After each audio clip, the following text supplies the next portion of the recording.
세대를 향한 축복, 다음 세대를 향한 축복 두 번째 시간으로 그런 제목으로 말씀을 드리겠습니다. 야곱은 사실상 우리가 보면 믿음의 조상들과 믿음의 선지들 속에서 참으로 하나님의 그 약속, 언약의 약속이죠.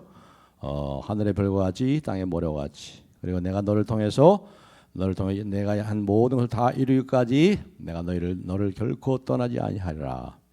하나님께서 이 야곱에게 복을 주시고 약속한 그 약속을 누구보다도 생생하게 경험한 사람이에요. 그것이 이루어진 것을 누구보다도 생생하게 경험하고, 비록 자신의 연약함과 부족함에도 불구하고 그렇게 말씀하시는 하나님, 다 이루시는 것을 누구보다도 생생하게 경험했던 사람이 바로 이 야곱입니다. 그래서 이 야곱은 말년에 우리가 지금 야곱의 말년을 쭉 살펴보지만 이 아브라함의 말년도 이렇게 기록을 하지 않아요. 이렇게 야곱처럼 이렇게 풍성한 기록이 없어요. 믿음의 조상 야곱도 참 훌륭한 믿음의 삶을 살았지만 야곱같이 아브라함의 그 말년의 그 죽음에 그에 대해서 별로 얘기가 없습니다. 이삭은 더 말할 것도 없고, 이삭은 별로 그 노년이 별로 성경에 얘기를 하고 있지 않습니다. 그런데 오늘 야곱은 그의 말년에 대해서 이렇게 풍성하게 그렇게 성경의 저자가 기록한 걸 보면은 이 야곱을 통해서 우리에게 주시는 말씀이 너무나 풍성하고, 이 지렁이 같은 야곱을 이스라엘로 변화시키시는 그 하나님, 나를 태에서 낳음으로부터 지금까지 기르신 하나님, 나의 모든 환난 가운데 나를 건지신 여호와, 이렇게 신앙을 고백하면서 이 마지막 노년의 마지막 말년을 여기서 이렇게 아름답게 장식하고 있습니다. 그래서 오늘 보니까 이 야곱이 자손을 이제 유언하고, 자손에게 마지막 유언을 하고 자손에게 축복을 하지 않습니까? 이걸 보면 야곱만큼 하나님의 약속을 굳게 붙잡고 그 약속이 성취되는 것을 생생히 누리고 본 사람이, 경험한 사람이 없다는 것을 말하고 있듯이, 다시 말하면 이 사람은 야곱 어떤 사람이겠어요? 참으로 성령의 사람이라.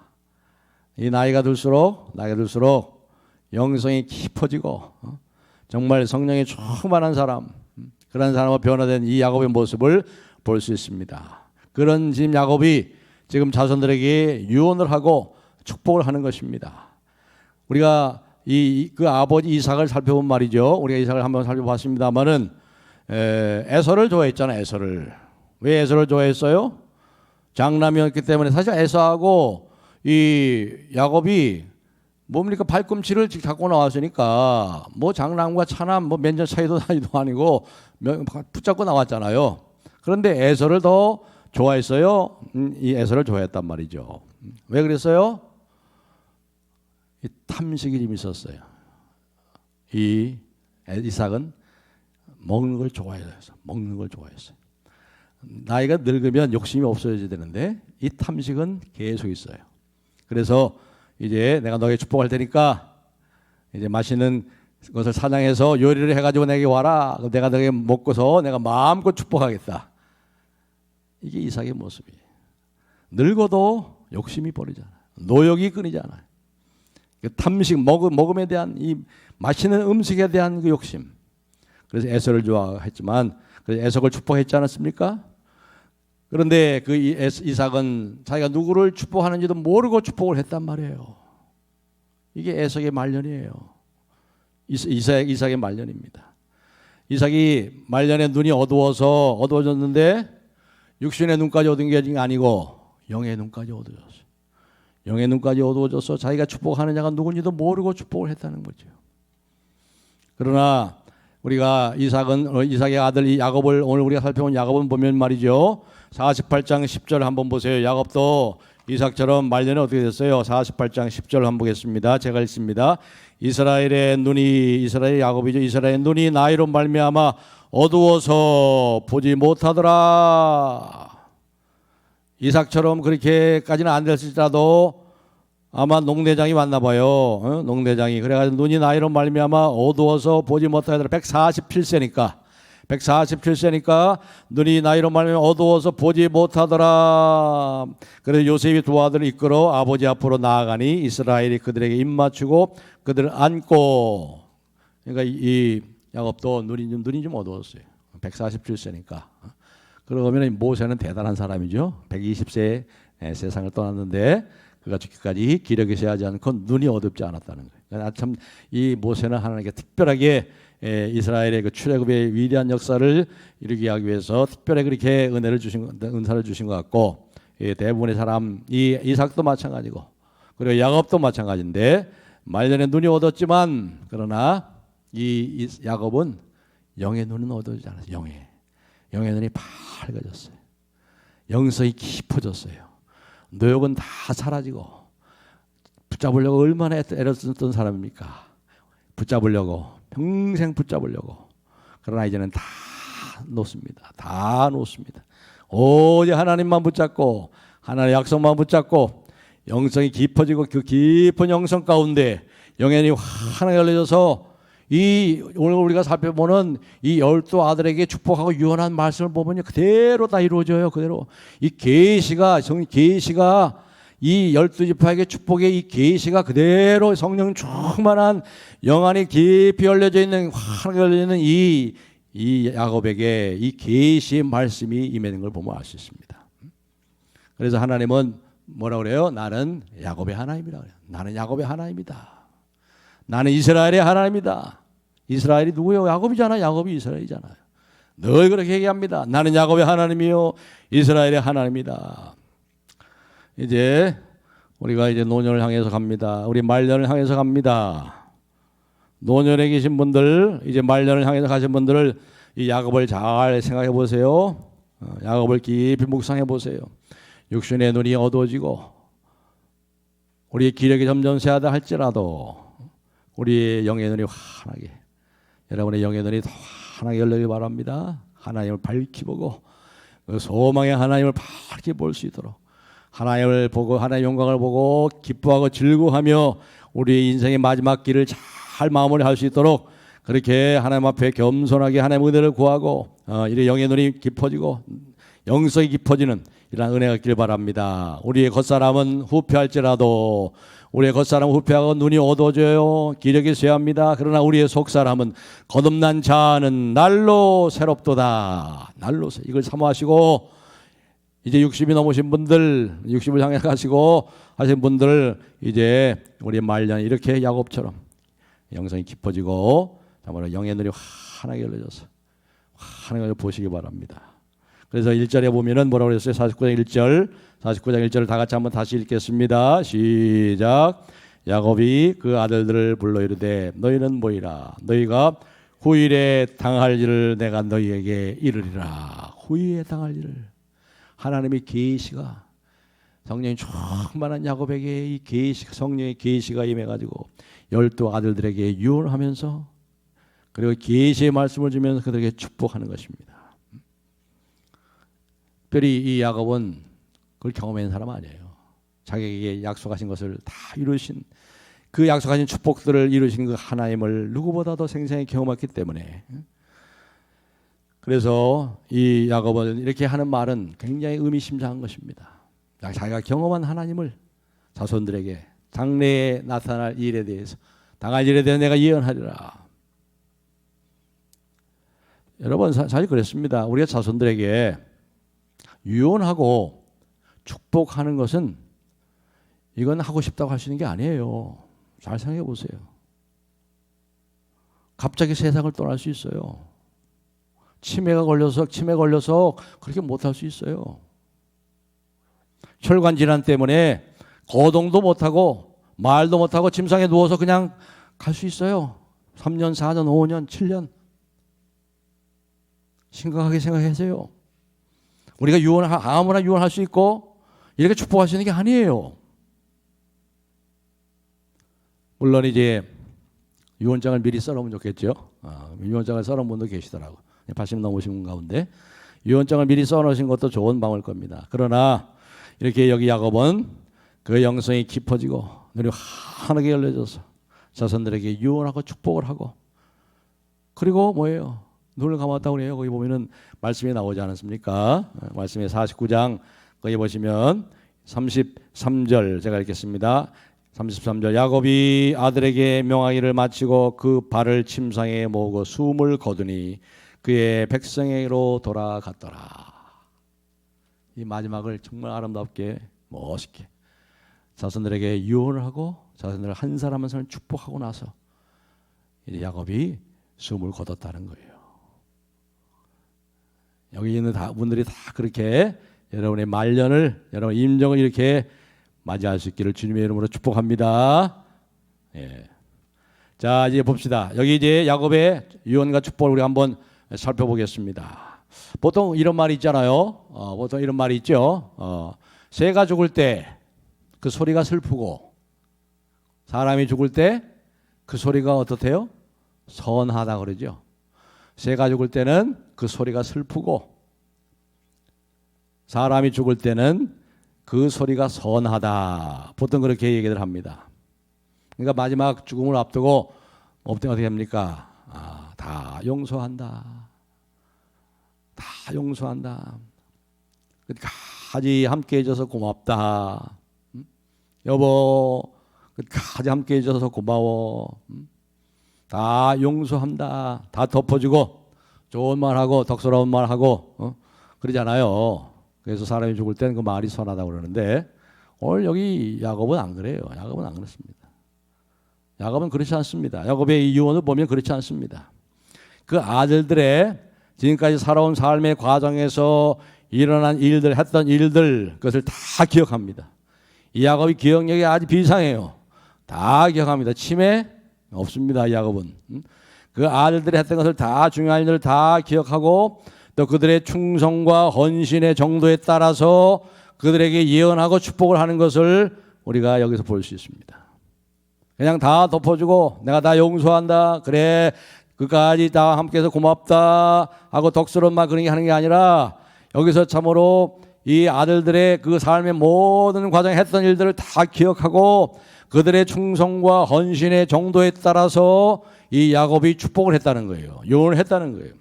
49장 28절 우리 다시 한번 읽어보겠습니다. 49장 28절 시작. 이들은 이스라엘 12지파라 이와 같이 그들의 아버지가 그들에게 말하고 그들에게 축복하였으니 곧 그들이 각 사람의 분량대로 축복하였더라. 분량대로 그들이 해왔던 일들 가정에서 부모에게 또 형제들에게 했던 그 충성과 헌신과 그 섬김의 정도에 따라서 이 그 분량에 따라서 축복했더라.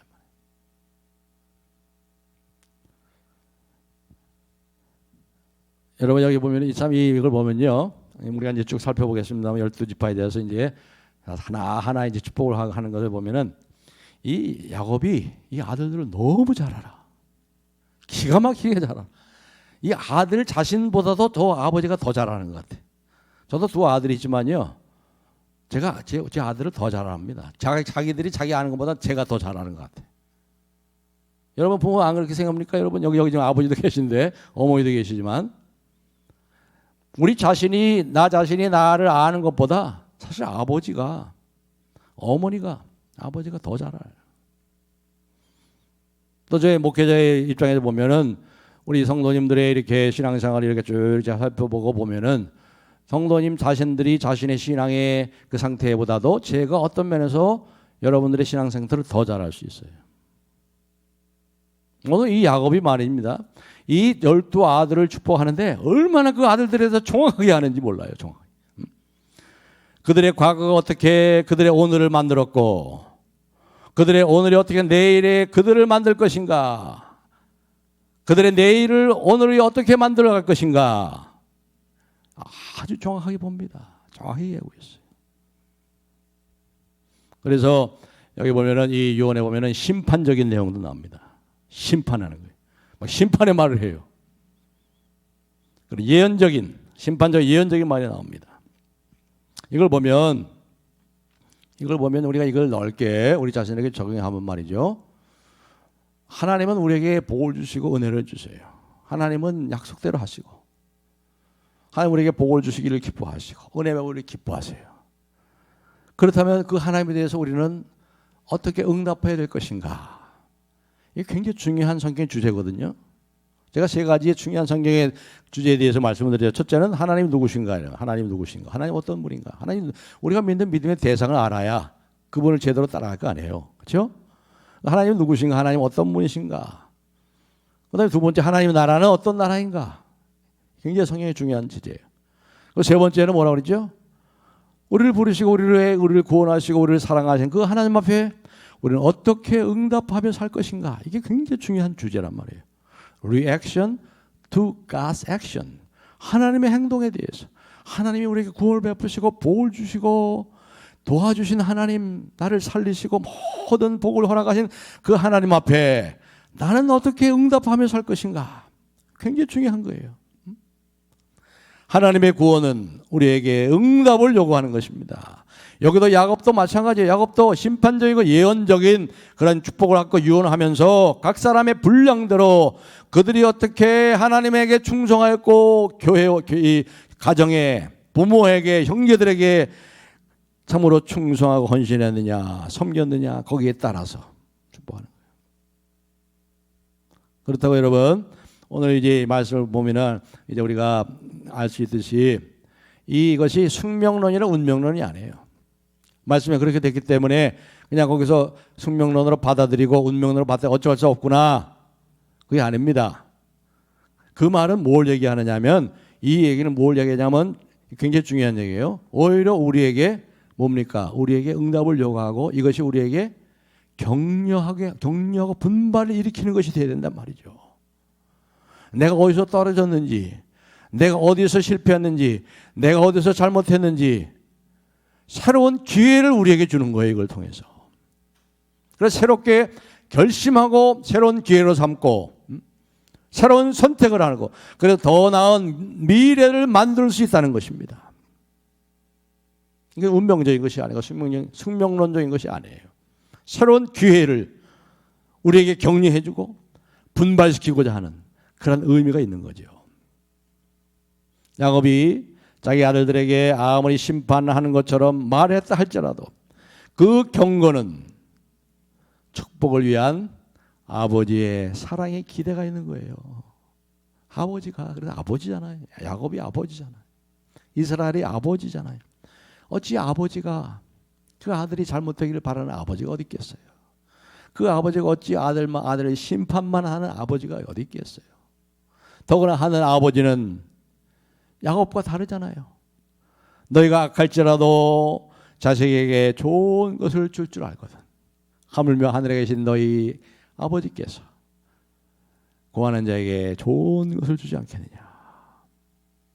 그렇기 때문에 이 아버지 야곱이 아무리 심판하는 것처럼 말했다 할지라도 그 경고는 축복을 위한 아버지의 사랑의 기대 속에서 말씀하시는 것이다. 그들의 미래를 위한 새로운 기회로 이것을 축복의 통로로 사용하라고 주시는 말씀이라는 거죠. 그리고 또 하나는 뭡니까? 그러한 경고를 결국 가볍게 여겨서는 안 된다는 거죠. 오늘 야곱이 하는 이 경고 결코 가볍게 여겨서는 안 된다. 그 경고로 오늘의 상황이 그 결과로 있는 것이기 때문에 그 경고와 심판을 결코 가볍게 여겨서는 안 된다. 과거에 우리의 죄와 불순종이 끝까지 우리를 따라와서 그 결과를 가져왔으면 그 경고를 새로운 기회로 삼아야지. 그걸 가볍게 여기면 안 되는 거죠. 예를 들면 그런 거 아닙니까? 요나를 보면은 요나서에 보면은 니느웨에 하나님께서 니느웨가 얼마나 악한지. 이 니느웨는 아수르의 수도 아니에요. 아수르. 그런데 하나님께서요 요나를 보내면서 그들에 가서 경고하라고 그랬잖아요. 하나님이 심판하신다 그래서 경고를 할 때. 그럴 때 이것이 운명적이 아니죠. 그들이 이 요나의 말을 듣고 어떻게 했어요? 3일 동안 금식하고 속까지 다 금식했어요. 하나님 회개하니까 어떻게 했죠? 하나님께서 그 심판을 거둬갔잖아요. 그 심판은 이러한 운명론이나 숙명론이 아니에요. 하나님의 경고의 말씀은 우리에게 새로운 기회를 주고 분발하는 거예요. 그렇습니다. 야곱은 아버지의 마음으로 사랑으로 자녀가 잘 되기를 바라는 그 아버지의 마음, 그리고 정의로운 마음, 공의로운 마음으로 고통하는 아버지의 마음을 가지고 오늘 이렇게 12 아들들에게 한 사람 한 사람에게 지금 축복하고 유언하고 있는 겁니다. 자, 이제 한번 살펴보겠습니다. 이제 들어가서 이제 제한된 시간 내에 한번 살펴보도록 하겠습니다. 먼저 3절 4절 보면 제일 먼저 누가 나오냐면 루벤이 나옵니다. 루벤이 장남이죠. 장자. 이 장자에 대해서 얘기하는데 장자에 대해서는 축복의 말이 없어요. 심판의 얘기만 나옵니다. 경고의 얘기만 나옵니다. 그러나 아까도 말씀드렸듯이 심판과 경고는 하나의 운명론적이고 속명론적인 것이 아니다 하는 걸 염두에 두고 여러분 잘 이걸 들으시기 바랍니다. 자, 이제 3절 봅니다. 3절 4절 제가 읽겠습니다. 루벤아 너는 내 장자요 내 능력이요 내 기력의 시작이라. 위풍이 월등하고 권능이 탁월하다마는 물의 끓음 같았은즉 너는 탁월하지 못하리니 네가 아버지의 침상에 올라 더럽혔음이로다. 그가 내 침상에 올랐었도다 하고 심판의 말만 하고 끝나버려. 그렇죠? 어떤 축복이 없어요. 여기는 루벤. 근데 루벤이 뭐라고 그랬냐면요, 루벤은 향해서 너는 내 장자요 내 능력이요 내 기력의 시작이라. 위풍이 월등하고 권능이 탁월하다 하면서 많은 장자잖아요. 장자니까 야곱이 혈기왕성할 때 임신했을 거 아니에요. 레아가 그렇죠? 네. 그러니까 장자들은 어떻습니까? 네. 기력이 시작이니까 기력의 시작이고, 야곱이 제일 아주 혈기왕성할 때, 정력이 넘칠 때 이 아이를 가졌으니까 어떻게 해석했어요? 아주 뭐 기력이 시작이고 위풍이 당당하고 그렇겠죠. 탁월합니다. 월등하고 탁월합니다. 막내들은 어때요? 막내들 어머니가 40이 넘어가지고 낳은 막내들 보면 별로 그렇게 건강이 좀 그렇죠. 예. 그런 점이 있는 거예요. 그런 점이. 그런데 4절에 보면 말이죠, 뭐라고 그랬냐면 물의 끓음 같도다 그랬어요. 물의 끓음 같도다. 물이 끓는 게 뭐예요? 물이 막 팍팍 끓는 거예요. 뭘 얘기하는 거예요? 분노의 사람이에요. 분노의 사람. 이 루벤은 아주 분노를 누구를 향한 분노가 있었겠어요? 그 아버지를 향한 분노가 있어요. 아버지. 왜 그럴까요? 레아가 레아의 아들 아니야. 레아의 아들인데 누굴 사랑해? 라헬을 사랑하잖아. 라헬을 사랑하는 작은 엄마 라헬을 사랑하는 거예요. 그러니까 왜 자기가 장남이고 엄마 레아를 왜 안 사랑하지? 저는 왜 아버지? 왜 라헬만 사랑하지? 분노가 있어요. 분노가. 물론 이 분노는 그 아버지 야곱이 잘못이죠. 그런데 이제 그런 분노가 있었는데 말이죠, 어떻게 했어요? 라헬이 죽었잖아요. 아이를 낳다가 베냐민을 낳다 죽었죠. 그런데 그러니까 이제 이 뭡니까? 루벤이 이제 드디어 아버지 사랑을 독차지했던 라헬이 죽었으니까 이제 그 사랑이 우리 엄마한테 오겠지, 우리 어머니한테 오겠지 했는데, 이 야곱이 그 라헬의 시종 빌하와 결혼하는 거예요. 또 빌하를 취한 거예요. 그래가지고 거기다 또 사랑을 쏟고 있네. 그러니까 이 루벤은 계속 분노가. 그래서 여기 보니까 야곱이 그걸 안 거예요. 그래서 이 라헬이 누구를 취한 거예요? 바로 그 빌하를 취했잖아요. 빌하가 통관했죠. 여러분, 이게 어떤 남성의 어떤 종욕에서 그런 것도 있지만 왜 그럴까요? 내가 저 빌하와 동침함으로 인해서 빌하를 향한 아버지의 마음을 내가 잘라버려야지. 분노의 포푸출로 이렇게 한 거예요. 그런 점이 더 많아요. 그래서 빌하와 동침한 거예요. 그러니까 이 가족 사이에 얽히고 설키고, 이 야곱의 가정은 보면 정말 콩가루 집안도 이런 콩가루 집안이 없는데, 참 하나님은 그런 소망 없는 가정에 이 야곱을 부르시고 12 아들에게 복을 주시고, 여기서 뭐예요? 유다 지파에서 예수 그리스도가 나타나오게 하시고 말이죠. 그러니까 우리가 다 소망이 있는 거예요. 어떤 집안도 야곱의 집안에 비하면 다 소망이 있는 거예요. 어떤 우리가 낙심하지 마시고, 이게 숙명론적인 눈물론적인 건 아닙니다. 그러니까 더욱더 우리가 하나님을 의지하고 자, 우리가 바르게 하나님 앞에 바르게 옳게 믿음의 길을 가야 되겠다. 아니란 새로운 기회를 사는 기회가 되어야 됩니다. 이 루벤이 이렇게 끝나요. 근데 그 다음에 보면 말이죠. 보세요. 여기 보면은 시몬과 레위는 하고 같이 나와요. 또 이게 의미가 있어요. 루벤에 대해서 얘기한 다음에 시몬과 레위하고 시몬은 다른 것은 다 보면은 유다야 하고 8절에 나오죠. 유다에 대해서 얘기하고 그다음에 뭐 13절에는 스불론 한 사람에 대해 한 아들, 또 14절에는 이삭을 한 아들만 나오는데 여기 보면 시몬과 레위는 하고 두 아들이 이름이 나오네. 이게 뭘 얘기하는 걸까요? 이게 뭘 얘기하는 걸까요? 바로 이 르벤이 그렇게 이 아버지의 심판의 말을 들었다 할지라도 이 시몬과 레위를 봐라. 다시 회복할 수 있는 기회가 있다. 그 얘기를 하는 거예요. 그래서 시몬과 레위가 같이 나와요. 왜? 시몬과 레위가 어떤 일을 했죠? 기억나세요? 창세기 32장에 보면은 그 동생이 말이죠. 동생이 세겜에서 나가서 이제 산책하다가 세겜의 족장의 아들한테 성폭행을 당했잖아요. 그러니까 이제 이 시몬과 레위가 그 동생이 그래 성폭행을 당을 보고 이제 그쪽에서 이제 사랑해가지고 달라 그러니까 할례를 받지 않은 사람에게 둘 수 없다 그래가지고 할례를 행하게 해가지고 이제 3일째에 되는 가장 할례하면서 가장 고통스러운 날을 택해가지고 야곱에 습격해가지고 시몬과 레위가 그들을 다 죽여버리잖아요. 이게 바로 시몬과 레위예요. 시몬과 레위. 시몬과 레위는 보세요. 그 다음에 뭐라고 말씀합니까? 시몬과 레위는 뭐라고 합니까? 형제여 그들의 칼은 폭력의 도구로다. 폭력의 도구로다. 다 기억합니다. 다 기억해. 내 호나 그들의 모의에 상관하지 말지어다. 어떻게 모의를 했어요? 저들을 다 죽이자. 우리 여동생을 겁탈한 이 할례받지 않는 저들을 다 죽이자. 상관하지 말지어다. 내 영광 그들의 집회에 참여하지 말지어다. 그들의 분노대로 사람을 죽이고 그들의 혈기대로 그의 발목 심줄을 끊었음이로다. 바로 그 얘기하지요. 다 기억하고 그때 이 야곱은 아무 말도 하지 않았습니다. 그러면서 바로 이 말 한 이유가 뭐겠어요? 이 일을 어떻게 해야 되겠어요? 여러분 시몬과 레위가 이러한 일을 봤으면 어떻게 해야 돼요? 그 가장이 누구요? 아버지잖아. 아버지하고 상의를 해야지. 아버지하고 상의를 해야지. 근데 아버지가 모의를 하지 않았어요. 그러니까 저희들의 모의에 참여하지 말지어다.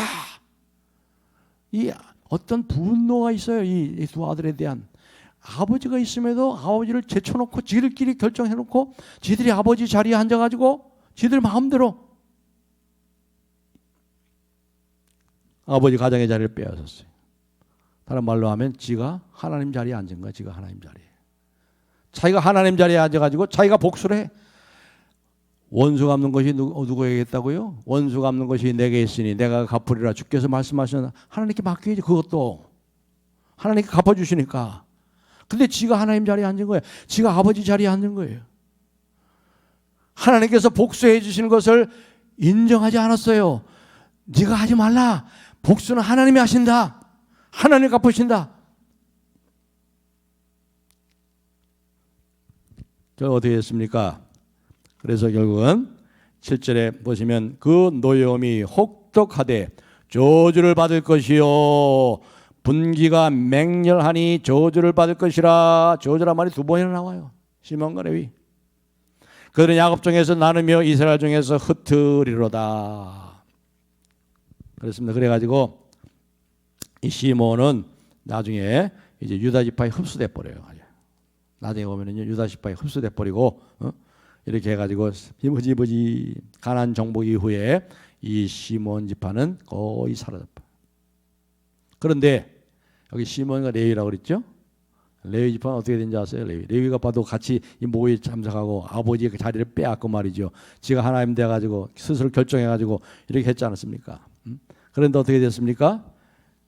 여러분 금송아지 사건 기억하시죠? 모세가 시내산 꼭대기 올라가서 금송아지 받으러 올라갔을 때 그들이 이제 아론과 함께 송아지를 만들어 놓고 이제 우리를 인도할 신이 있다고 막 난리 벗을 때 하나님이 너무나 노하셔가지고 그냥 내가 이들을 다 쓸어버리고 너로 새로운 민족을 만들어가지고 내가 너를 구하겠다. 그러니까 그때 이 모세가 중보자로 간절히 하나님과 이 이스라엘 백성 사이 기도해가지고 하나님께서 그 진노를 걷어가셨죠. 그러고 나서 어떤 일이 있냐면 32장 출애굽기 32장 25절부터 29절 우리 한번 보겠습니다. 자, 앞에 나와 있으니까 우리 다 같이 한번 읽어보겠습니다. 시작. 모세가 본즉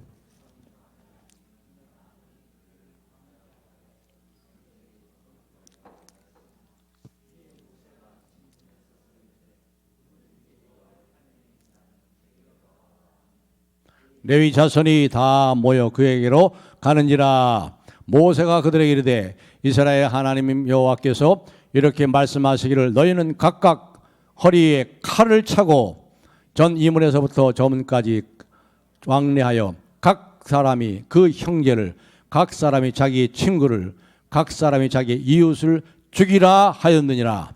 레위 자손이 모세의 말대로 행하여 날이 죽임을 당하니라. 모세가 어떻게 했어요? 다 같이 29절 시작. 모세가 이르되 각 사람이 자기의 아들과 자기의 형제를 쳤으니 오늘 여호와께 헌신하게 되었느니라. 그가 오늘 너희에게 복을 내리시리라. 여기서 회복돼요. 레위 지파는 바로 그 얘기를 하잖아요. 그래서 시몬과 레위, 르우본에 대해서 얘기하고 스몬과 레위 복을 내리시리라. 다시 회복이 됩니다. 이 레위 지파는 회복이 되는데 어디 됐어요? 자기의 형제를 죽였대. 자기 아비를 죽였대. 칼로. 이게 보통 심각한 일이 아니죠. 자기 형제를 죽이고 칼로 자기 아비를 죽였다는 거예요. 이게 여호와께 헌신이래요. 이게 헌신이래요. 그래서 하나님께서 이 레위 지파를 이제 회복했습니다. 복을 주시라. 이렇게 회복이 됩니다. 이 저주가 변해서 복이 돼가지고 이제 레위 지파는 비록 이제 그 땅을 받지 못해 여호수아 정복 가나안 정복 후에 땅을 분배할 때 레위 지파는 땅을 받지 못하지요. 받지 못하는 대신에 어떻게 됐습니까? 예배자로서의 제사장의 자리를 회복합니다. 가장 영광스러운 하나님을 예배하는 자리에 예배자로서의 제사장의 그 영광스럽게 회복이 되는 거예요. 그리고 각 11지파가 11조를 다 내가지고 그 생활비를 누구한테 주는 거예요? 레위 지파에 주죠. 레위 지파는 이런 면에서도 물질적인 면에서도 11지파의 11조를 받았으니까 1과 10분의 1. 다른 지파는 10분의 9 가지고 살지만 여기는 1과 10분의 1 가지고 살아요. 그만큼 풍족하게. 땅은 받지 못했지만 이렇게 영광스럽게 회복이 되는 겁니다.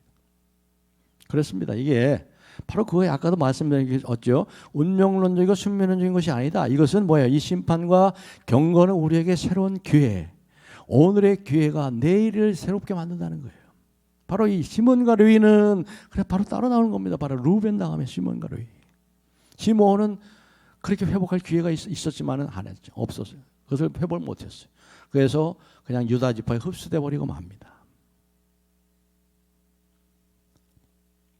그 다음에 우리 유다와 요셉은 제일 끝에 가서 결론적으로 벌써 30분이 다 돼가지고 반도 못했는데 30분이 다 됐네 벌써요. 그래서 이제 5분에 마치겠습니다. 기도해야 되니까 중요하니까.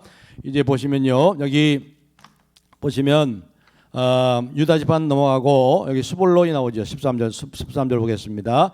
스불론은 해변에 거주하리니 그곳은 배 매는 해변이라 그의 경계가 시돈까지로다. 그다음에 스불론하고 또 항상 같이 붙어라는 게 뭐냐면요.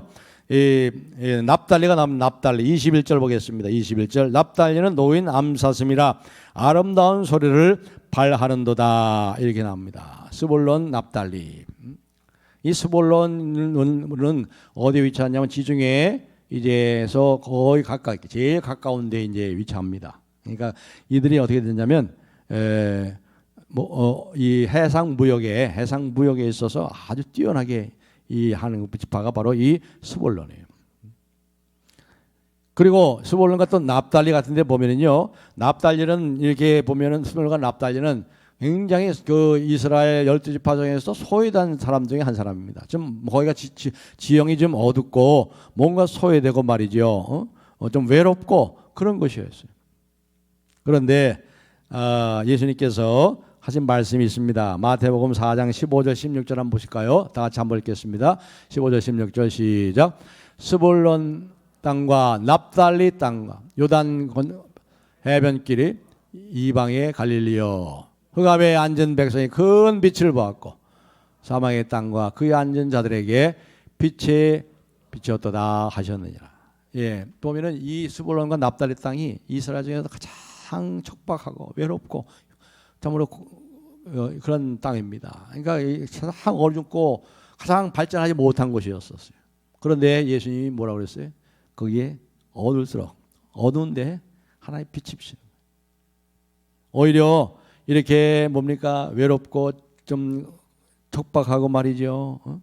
이렇게 어둠의 땅에 오히려 여기에 어떻게 됩니까? 하나님의 은총이, 하나님의 은총이 더 크게 임하는. 그러니까 여러분들이 참 내가 외롭고 내가 참 삶이 좀 고달픈 것 같고 척박한 한때 하더라도 그 땅에 하나님의 은혜가 더 환하게 임해요. 그런 걸 보여주는 거죠 여기서. 그러니까 내가 내 삶이 내가 삶이 다른 형제보다 내가 고달프고 좀 외롭고 좀 힘들다. 그 가운데 하나님의 은혜가 더 넘치는 거예요. 그런 땅에 거기에 빛이 비쳤다고 그러잖아요. 예수님이 특별히 스불론과 납달리에 그 빛이 비쳤다 그러잖아요.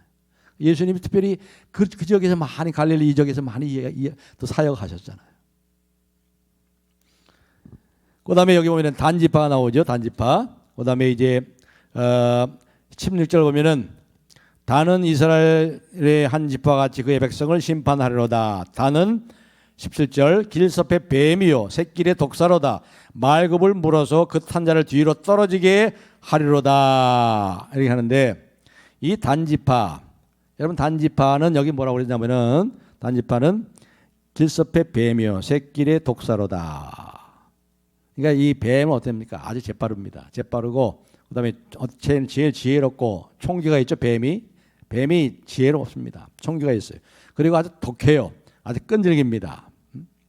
그런데 보시면 여기 17절에 있는 것처럼 말굽을 물어서 그 탄자를 뒤로 떨어지게 하리로다 이렇게 얘기했어요. 여러분 이 단지파에서 나온 사사 중에 사사가 누구죠? 유명한 사사? 삼손이에요. 삼손이 단지파입니다. 단지파. 삼손이 단지파인데 삼손이 어땠습니까? 삼손이 아주 굉장히 그 능력이 있었잖아요. 굉장히 능력이 있었어요. 그런데 이 은사, 이 능력을 가지고 자기만을 위해서 살았었어요. 자기만을. 다시 말해서 하나님께 우리에게 좋은 은사를 주시고 큰 남에게 뛰어난 어떤 은사를 주셨는데 그것을 예수 그리스도 안에 갖고 있지 않고 예수 그리스도 안에서 그것을 가지고 사용하지 않을 때 어떻게 됩니까? 자기도 패배하고 이스라엘도 패배해요. 여기 17절에 나오잖아요. 17절에 말불급을 불어서 그 탄자를 뒤로 떨어지게 하리로다. 한 지파같이 그의 백성을 심판하리로다. 그의 삶이 자기 삶이 심판을 받는데 그 이스라엘 전체가 다 패망하잖아요. 하나님이 우리에게 주신 은사가 있는데 그 남다른 뛰어난 은사가 있는데 그것을 그리스도 안에서 하나님의 영광을 위해 하나님 나라를 위해 사용하지 않고 이 삼손을 보면은요 한 번도 죽는 순간 외에는 한 번도 자기 욕심을 따라 살지 않은 적이 없어. 한 번도 하나님의 은사를 가지고 하나님의 영광을 위해서 산 적이 한 번도 없어요. 죽을 때 한 번 하나님 앞에 구하잖아요. 죽을 때 한 번. 이게 바로 단의 문제라는 거예요. 단지파예요. 또 보면은 여기 이사갈도 나오죠. 이사갈 14절에 이사갈은 양의 우리 사이에 끌어앉은 건장한 나귀로다. 여기다 보니까 여기 보면 뭐라고 그랬습니까? 양의 우리 사이에 끌어앉은 건장한 나귀로다. 양의 우리 사이에 딱 끌어앉아 있어. 누가요? 나귀가. 이게 뭘 해야 할까요? 뭘 보입니까? 이 나귀는 어떤 거예요? 나귀는 보통 나귀는 고집이 세잖아요. 나귀 고집이 세고 좋게 말하면 뚝심이 세고, 뚝심이 있어요. 뚝심이 세고 고집이 세고, 자기가 여기 보니까 양들 사이에 구부려 앉아 있다고 나 그랬다는 건 뭐냐면, 이 뚝심이 있고 고집이 있는데 이 나귀는 뭐냐면 자기가 원하는 환경에 안주하는 게으름에 게을러. 이 게을렀던 것 같아. 아버지가 이 싸가리, 그러니까 아버지가 그 아들을 정확하게 봅니다. 아주 정확하게 봐라. 게을렀던 것 같아. 여러분, 뚝심과 게으름이 합하면 어떻게 될까요? 뚝심과 게으름이 합해지면 15절 하반절에 그게 나오지 않습니까? 그는 쉴 것을 보고 좋게 여기며 토지를 보고 아름답게 여기고 어깨 내려 집을 메고 앞지 아래서 섬기리로다. 처음에는 편하게 그렇게 잘 했는데 이제는 나중에는 그렇게 게으름 피고 고집 부리고 고집과 뚝심과 고집과 게으름이 만나가지고 어떻게 돼요? 이제 처음에는 편안하게 잘 있는 것 같죠? 짐을 아름답게 여기고 토지를 아름답게 어깨에 내려서 있는데 어떻게 돼요? 다시 짐을 매요. 그래가지고 앞지 아래서 섬기리로다. 이렇게 되는 거예요. 게으르면. 고집이 세고 뚝심이 세고 고집이 세는데 게으르면 앞지 아래서 남을 섬기는 데라. 이제 마지막으로 시간이 많이 가가지고 이 유다하고 요셉은요. 사실상 요셉을 먼저 보겠습니다. 요셉은 굉장히 보면 많이 나오는데 요셉이 여기 몇 절에 나오죠? 22절부터 무려 21절부터 몇 절이 나옵니다. 22절부터 우리 다 같이 한번 소리내서 한번 읽겠습니다. 22절부터 우리 다 같이 26절까지 시작. 요셉은 무성한 가지 곧 셈 곁에 무성한 가지라. 그 가지가 담을 넘었도다. 활 쏘는 자가 그를 학대하며 적개심을 가지고 그를 쏘았으나 요셉의 활은 도리어 굳세며 그의 팔은 힘이 있으니 이는 야곱의 전능자 이스라엘의 반석인 목자의 손을 힘입음이라. 네 아버지의 하나님께로 말미암나니 그가 너를 도우실 것이요 전능자로 말미암나니 그가 네게 복을 주실 것이라. 위로 하늘의 복과 아래로 깊은 샘의 복과 젖먹이는 복과 태의 복이로다. 네 아버지의 축복이 네 선조의 축복보다 나아서 영원한 산이 한없음같이 이 축복이 요셉의 머리로 돌아오며 그 형제 중에 뛰어난 자의 정수리로 돌아오리로다. 대단한 축복을 받습니다. 이 요셉. 이 축복이란 말이 8번 9번 나와 그냥. 다른 아들에 비하면 복을 받고 태의 복을 받고 하늘의 복을 받고 땅의 복을 받고 뭐 그냥 나옵니다. 그런데 여기서 잘 보셔야 돼요. 중요한 게 뭐냐면 여기서 중요한 게 뭐예요? 여러분 읽으시면서 그 중요한 거 여러분 캐치하셨어요?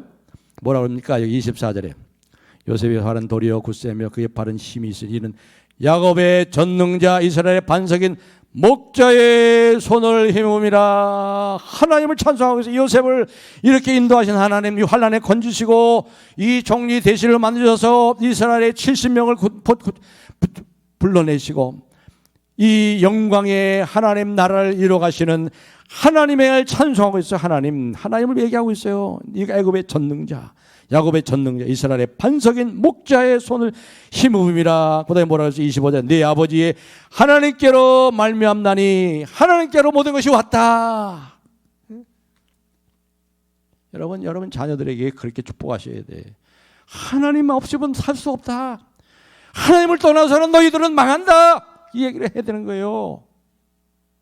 하나님만이 우리를 지키시고 도우시는 분이다. 하나님만이 복을 주신다. 정말 하나님을 경외하며 살아야 된다. 이걸 가르쳐야 돼. 이걸 좋은 대학 들어가가지고 좋은 데 직장하고 이게 아니에요. 열심히 공부해라. 열심히 공부해야죠. 전능자로 말미암나니 그래. 말미암나니 하나님께로 말미암나니 전능자로 말미암나니 하나님으로 된다 이 말이야. 하나님 그 찬송을 얘기하잖아요. 그렇죠? 그래서 네 아버지의 축복이 네 선지의 축복보다 나아서 보지 않느냐? 내가 복을 받은 거 보지 않느냐? 이삭과 그리고 증조 할아버지 이 믿음의 조상 아브라함 그보다 내 축복이 더 낫지 않냐? 나를 봐라 나 같은 거. 이렇게 복을 받아서 이 말년에 17년 동안 애굽의 총리 대신에 아버지를 얼마나 대접을 받고 살았겠어요. 그럼에도 불구하고 애굽에 기울어지지 않고 하나님 이 야곱은 이제 하나님밖에 안 보여요. 하나님 전부야 이제 야곱에게는. 이렇게 돼야 되는 거예요. 그리고 마지막으로 유다로 가서 보시면요. 유다 10절에 보면은 규가 9절부터 유다는 사자 새끼로다. 내 아들아 너는 움킨 것을 찢고 올라갔도다. 그가 엎드리고 웅크림이 수자 같고 암사자 같으니 누가 그를 범할 수 있으랴. 규가 유다를 떠나지 아니하며 통치자의 지팡이가 그 발 사이에서 떠나지 아니하기를 실로가 오시기까지 이르니 그에게 모든 백성이 복종하리로다. 실로는 메시아지요. 유다가 이렇게 큰 축복을 받아요. 신령한 축복을 받아요. 그런데 여러분 유다는 사실상 보면요.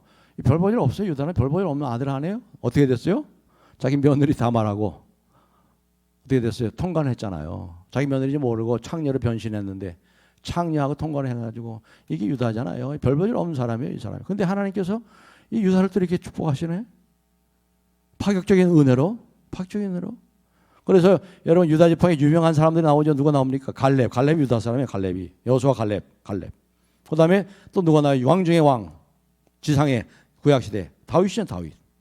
최고의 부유한 사람 누구예요? 솔로몬. 타임이 나오잖아. 그리고 누가 나와요? 예수 그리스도가 나와요. 예수 그리스도가. 유다가 잘나서 그런 건 아니죠. 하나님의 파격적인 은혜인 겁니다. 파격적인. 그래서 결국 유다를 통해서 헌혈도 아들들이 다 복을 받아요. 다. 이제 말씀을 맺겠습니다. 그렇습니다. 오직 하나님이 선택하시는 거예요. 하나님이 선택하시는.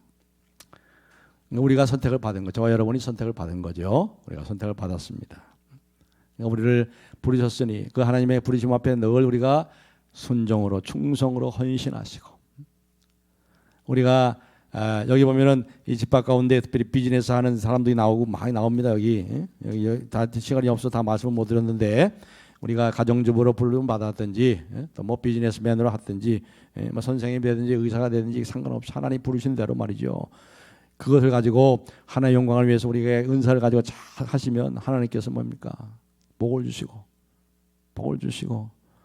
그리고 어떻게 됩니까? 그럼에도 불구하고 유다 같은 사람을 통해서 파격적인 은혜로 모든 사람의 복을 받게 하시는 하나님의 은총이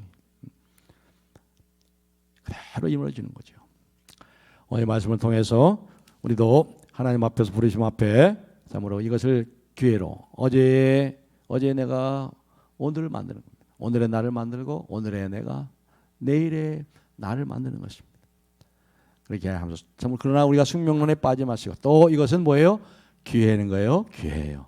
여러분을 또 살리고 마침내 복을 주시고자 하는 기회로 그래서 우리가 돌이키고 이제 갑절의 은혜를 받고 더욱더 충성하고 헌신해서 하나님 앞에 우리와 우리의 자손들이 복을 받고 하나님 나를 위해서 귀하게 쓰임받기를 주님의 이름으로 축복합니다. 하나님 아버지 감사합니다. 우리를 너무나 잘 아시고 우리의 그 모든 저주와 형편을 아시고 또 우리에게 모든 필요한 것 적절한 것 우리에게 주심을 감사 찬송합니다. 아버지 하나님 우리로 하여금 야곱처럼 우리의 눈이 열려지게 하시고 영혼이 밝아져서 하나님의 음성을 들으며 이 말씀을 통하여 이 말씀대로 자녀들을 축복하여 그 약속의 말씀대로 우리 자손들이 복을 받아서 하나님 나라를 위해 더 아름답게 쓰여지도록 복을 내려 주시옵소서. 어떠한 말씀 가운데서도 우리가 주눅들지 않게 하시고 다시 회복하고 다시 우리를 경계하며 일으키시고 마침내 복을 주시고자 하시는 하나님 아버지의 마음을 헤아려서 하나님의 부르심 앞에 더욱 충성하고 이 모든 경고와 이 말씀들을 우리는 새로운 기회로 삼고 새롭게 출발하여 더욱더 우리의 남은 인생을 통하여 하나님께 영광을 돌리며 하나님의 기쁨되는 삶을 살아 우리와 우리 자손들이 복을 받으며 이 축복을 계승하는 축복의 사람들 다 될 수 있도록 영광 나타내시고 복 내리시고 영광 받으시옵소서. 예수님의 이름으로 기도하옵나이다. 아멘.